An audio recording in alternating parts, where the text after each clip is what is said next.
Olá, turma! Nessa videoaula, nós vamos estudar sobre a toxoplasmose, que é causada pelo Toxoplasma gondii.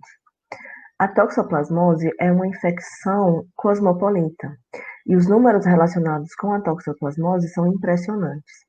Existem algumas regiões, como a própria América Latina, Europa, África, onde de uma população testada, foi demonstrado aí que cerca de 80% dessa população apresentava uma soropositividade para toxoplasmose. Então, estima-se que aí no mundo inteiro, cerca de um quarto dessa população mundial esteja aí acometida de toxoplasmose.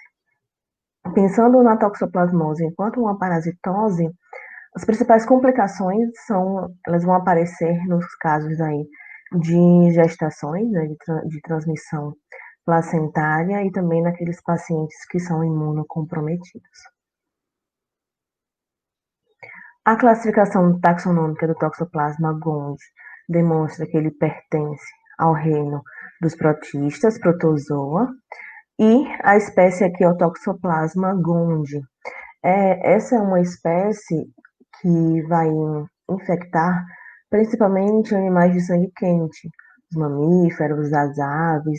Então, ela representa uma zoonose que é de difícil controle a nível mundial. Enquanto morfologia, é um parasita unicelular, e esse parasita unicelular pode ser encontrado ou dentro de tecidos, ou na sua forma livre na corrente sanguínea, ou também nos próprios líquidos corporais, como o próprio leite. Existem diferentes estágios evolutivos, como taquizoítos, bradiozoítos e os oocistos, que são também chamados de esporozoítos. Então, a depender do livro que você esteja utilizando como fonte bibliográfica, vocês podem encontrar os taquizoítos sendo chamados de trofozoítos. Os taquizoítos ou trofozoítos são as formas encontradas principalmente aqui na fase aguda dessa infecção. É aquela forma proliferativa, a forma livre. Já o bradiozoíto, ele pode ser chamado também de cistozoíto. Então, bradiozoíto, cistozoíto. É a forma encontrada durante a fase crônica, principalmente durante a fase crônica, e fica ali dentro de tecidos, principalmente os tecidos permanentes do nosso organismo. Vamos observar inicialmente a estrutura do taquizoíto, que está aqui nessa figura. Observem que ele possui um formato arqueado. Uma das suas porções apresenta uma ponta fina e a outra porção apresenta uma ponta arredondada. Ele mede aí de 2 por 6 micrômetros de comprimento. Nessa ponta mais afilada, mais fina, a gente observa a presença do que nós chamamos de complexo apical. Existe aqui um anel polar anterior, existe essa estrutura de conoide, que é uma rede de microtúbulos que ficam ao redor desse anel polar. Existem os micronemas, que são como se fossem estruturas alongadas, onde estão repletas de algumas substâncias. As róptrias, que são como se fossem estruturas em saco, também repletas de diferentes substâncias, que são utilizadas principalmente no momento da invasão desses parasitas aí nas células hospedeiras. Então, esse complexo apical, ele auxilia no processo de adesão numa célula hospedeira e também no processo de invasão, uma vez que as substâncias que estão presentes aqui nos micronemas e nas róptrias são jogadas no meio e auxiliam nesse processo de adesão e invasão dessas células hospedeiras. Esses taquizoítos, eles são encontrados tanto dentro das células, como também podem ser encontrados livres no sangue. A gente pode encontrar, inclusive, em líquidos corporais.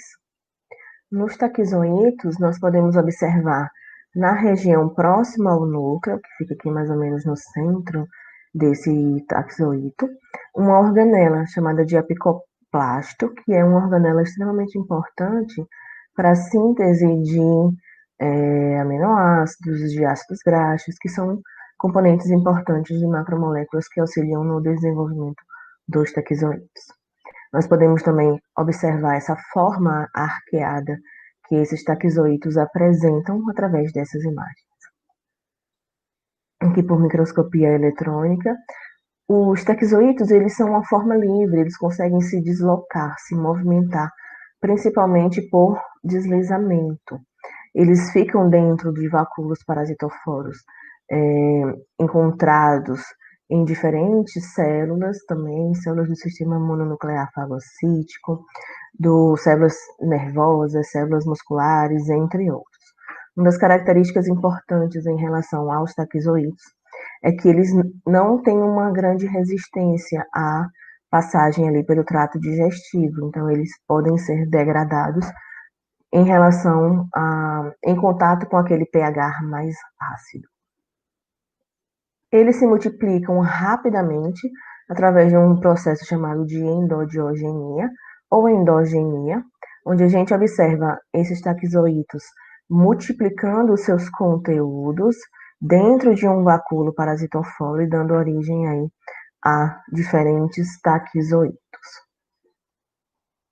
Já os bradizoítos são as formas evolutivas que vão predominar na fase crônica dessa infecção. Entretanto, eles não são apenas encontrados na fase crônica. Em alguns casos, eles podem aparecer ali na fase aguda, mas depende muito do perfil dessa infecção por toxoplasmose. Geralmente, a gente encontra os bradizoítos nos tecidos nervosos, na verdade. Nós encontramos os bradizoítos nos tecidos nervosos, no tecido aí cardíaco, né, muscular cardíaco, mas a gente pode encontrar em outros locais também, como na própria retina e músculo esquelético. Nós observamos que esses bradizoítos, eles ficam aqui dentro dos tecidos, né? Nós temos aqui um vacúolo parasitoforo, e aí a gente vai observar uma membrana que é colocada aqui ao redor dessa estrutura, que forma como se fosse um cisto repleto de bradizoítos no seu interior. Esse cisto ele fica aqui ancorado em estruturas teciduais. E essa membrana, ela cria uma certa resistência contra as defesas do sistema imunológico do hospedeiro. Então, esse bradizoíto, ele é bastante resistente, pode perdurar por vários e vários anos nesses tecidos do hospedeiro. Nós podemos observar que existe como se fosse uma parede cística com uma membrana aqui que é altamente resistente e é bastante flexível também, que facilita então o processo de abarcar esses bradizoítos. Eles conseguem se multiplicar aqui dentro também, só que a multiplicação dos bradizoítos é um processo muito mais lento do que o que a gente observa para os taquizoítos. Eles conseguem se multiplicar também por endogenia, como a gente observou para os taquizoítos. Entretanto, esse processo é um processo muito lento. Já os oocistos são as formas de resistência maior. Então, eles apresentam uma parede celular dupla e conferem essa resistência deles ao meio ambiente. Eles são esféricos, medindo aí de 12,5 por 11 micrômetros de comprimento. Eles são formados no intestino, né, na região intestinal de felídeos, aqueles felídeos não imunocompetentes. E aí eles são eliminados no ambiente na sua forma imatura. É no meio ambiente que eles vão esporular. E aí eles vão formar 2 esporocistos, que estão aqui dentro, e dentro de cada esporocisto desse, a gente vai observar 4 esporozoítos. Quem seriam os hospedeiros intermediários? No caso do Toxoplasma gondii, os hospedeiros intermediários são as aves e os mamíferos diversos, e aí a gente inclui o ser humano.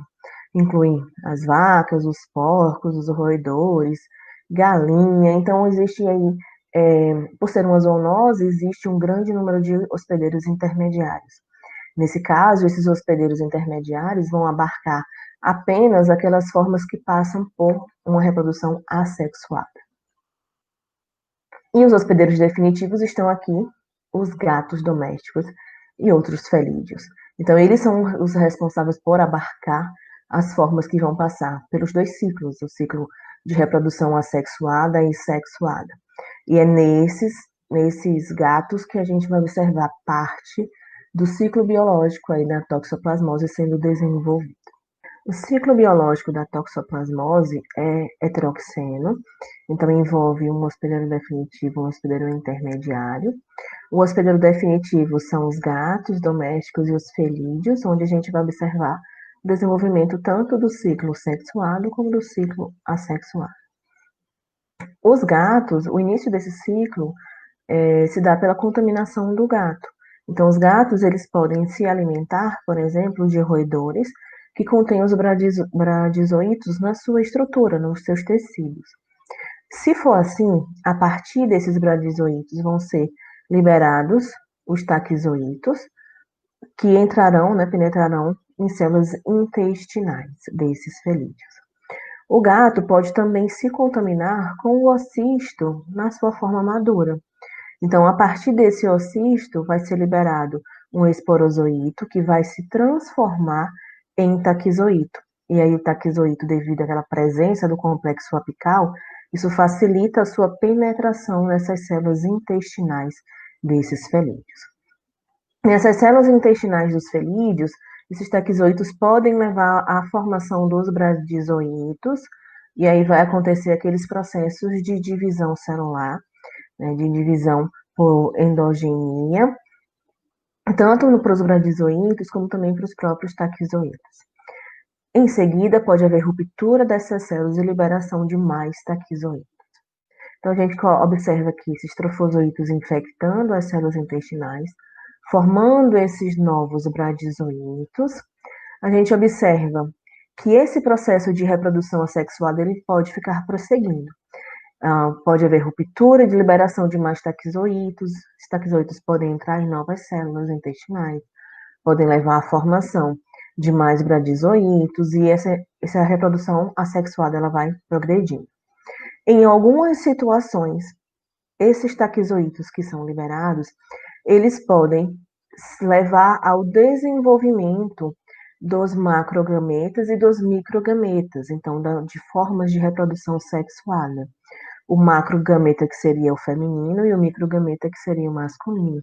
Então a gente tem que o macrogameta, uma vez formado, a gente pode observar aqui, uma vez esse macrogameta formado, ele fica fixo dentro dessa célula intestinal do felídeo, enquanto que o microgameta ele é menor e ele tem essa característica de ser móvel.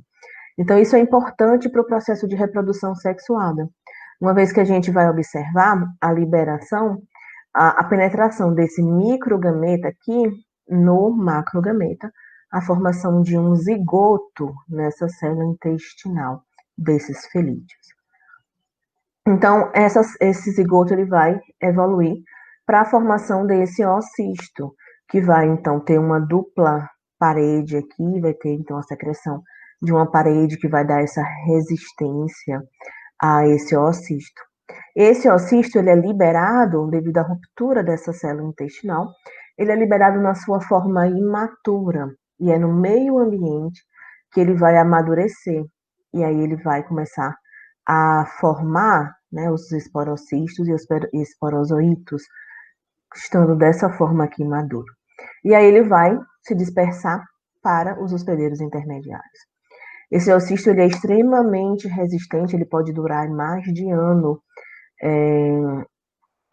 viável ainda, estando, por exemplo, em um solo que tem uma região de sombra. Então, a depender das características do ambiente, ele pode ficar aí disponível para se dispersar para hospedeiros intermediários durante mais de um ano.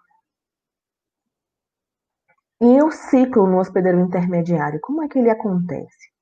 Nós observamos que o homem é um hospedeiro intermediário, vaca, boi, ovelha, porco, galinha, eles podem se contaminar devido à ingestão de um ocisto maduro, que estava presente naquele ambiente, no alimento, na água, no próprio solo. Se for esse caso da ingestão de um ocisto maduro, após sobreviverem à passagem pelo estômago, os esporozoítos presentes dentro desse cisto vão ser liberados e aí eles vão se transformar em taquizoítos. Os taquizoítos vão penetrar o epitélio digestivo e também passam a infectar novas células, formando bradizoítos e vice-versa. Lembrando que inicialmente a gente tem essa infecção ali na região intestinal, mas que isso pode ser passado para vários outros tipos celulares. Outro tipo de infecção seria a contaminação do humano, por exemplo, ao consumir carne crua ou mal cozida de determinados animais. Então, após sobreviverem, nesse caso, ao estômago, os bradizoítos, que seriam ali consumidos nessa carne crua, eles podem liberar os taquizoítos, que vão penetrar o epitélio digestivo e aí disseminar a infecção, né, atingindo outros tipos celulares diversos. Um outro tipo de passagem, de transmissão dessa infecção, é a transmissão placentária, que a gente observa da mãe para o filho. Nesse caso, os taquizoítos presentes na mãe vão romper aquela região da placenta, e aí eles conseguem penetrar no feto, infectando esse feto e conseguindo aí modificar todo o desenvolvimento gestacional. Observem que existe aqui uma variação grande de conversão de taquizoítos em bradizoítos e vice-versa também, que são processos extremamente importantes dentro do ciclo biológico desses hospedeiros intermediários. A transmissão da toxoplasmose é grande ao redor do mundo, porque ela se trata de uma zoonose. Então, ela é uma zoonose de escala mundial, difícil então de ser contida. Para nós, seres humanos, existem algumas vias principais que estão associadas com o processo de transmissão da toxoplasmose. Seria a ingestão dos oocistos. Onde é que esses oocistos vão estar presentes? Em alimentos contaminados, na água contaminada, no solo contaminado. Pode haver uma disseminação mecânica através das moscas e das baratas. Passam ali onde tem os oocistos e depois passam por cima da sua comida ou de algum objeto na sua casa e você tem esse contato. Além disso, pode ser feita a ingestão de cistos presentes nos tecidos de alguns animais, principalmente quando é feita então a alimentação com carne crua ou com carne mal cozida. Porque já foi observado que esses cistos eles são bastante resistentes tanto ao frio quanto ao calor. É necessário passar por um determinado tempo, a uma determinada temperatura, para que esses cistos repletos de bradizoítos consigam ser destruídos. Por exemplo, se for uma temperatura de menos 10 graus Celsius, precisa de mais ou menos 3 dias de congelamento nessa temperatura. Se for aí menos 20 graus Celsius, precisa de mais ou menos 2 dias nessa temperatura para que esses cistos sejam destruídos. Ou temperaturas acima de 67 graus Celsius também são eficientes para a eliminação desses tipos de cistos. Existe também a passagem transplacentária, que traz aí o risco mais grave das infecções aí para os humanos. Se essa passagem acontecer ali por volta do primeiro trimestre, isso está bem associado, o primeiro trimestre de gestação, né? Isso está bem associado com o desenvolvimento de abortos. Se for ali no segundo trimestre, pode ter aborto ou um parto prematuro. A criança pode nascer normal, sem nenhuma alteração, ou com algumas anomalias também graves. Se for ali no terceiro semestre da gestação, terceiro trimestre da gestação, a gente pode observar uma criança nascendo sem nenhuma alteração, ou com alterações que vão poder ser vistas logo após o seu nascimento. Em relação ao processo patogênico da toxoplasmose, essa é uma infecção puramente assintomática. Então, 90% dos hospedeiros que são imunocompetentes, eles têm aí essa infecção sendo assintomática. E os imunocomprometidos são aqueles que vão desenvolver puramente os sintomas da toxoplasmose. Mas na maioria dos casos, existem altas taxas de infecção, porém as pessoas não apresentam nenhuma sintomatologia, porque há o desenvolvimento de uma resposta imune adquirida. Nos casos onde existe a manifestação sintomatológica, aquelas que são mais evidentes aí pós-natais, né, seriam aí as manifestações típicas da fase aguda dessa infecção. Isso vai depender também de qual foi a cepa que a pessoa foi contaminada, o perfil de patogenicidade desse parasita e também a resposta do próprio hospedeiro. Geralmente as pessoas apresentam febres com linfocitose, hepatoesplenomegalia, mialgia e artralgia, Então, dores musculares, dores articulares, distúrbios oculares. Podem ser raros, mas eles são muito mais comuns em primo-infecções, ou seja, naquela primeira infecção que a pessoa tem pelo Toxoplasma gondii. E os principais problemas são a formação de focos necróticos na região de retina e a inflamação local. Em pacientes que são imunossuprimidos, a gente observa uma reativação aí da patologia associada com a toxoplasmose. Então, a gente pode observar nova proliferação de taquizoítos nesses pacientes, possibilidade de afetar o sistema nervoso central desses pacientes também. A principal severidade associada com a toxoplasmose é nos casos de toxoplasmose transplacentária. Então, o mais grave é quando a gravidez ela é inicial, então no primeiro trimestre de gestação, existe a possibilidade de um parto prematuro ou o próprio aborto, e os sintomas que são apresentados, eles podem ser coletivamente associados à síndrome chamada de síndrome de Sabin, onde a gente vai observar corioretinite, que seria justamente essa infecção naquela região de retina associada com processos necróticos.